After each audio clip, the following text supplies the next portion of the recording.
राधे राधे। आप लोग कैसे हो? उम्मीद हो कि आप लोग अच्छे हो और हमारे यूट्यूब चैनल पर आप लोग का स्वागत है। तो मैं एक शादी का गीत गाने जा रही हूँ।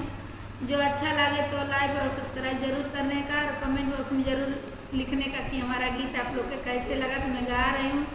राधे राधे। छोटी मुँह की सीता हो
बरवा पावेलु श्री राम। बरवा पावेलु श्री राम।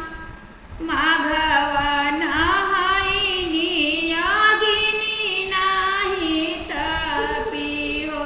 विधि से भूखिने अतवार। ई भूखले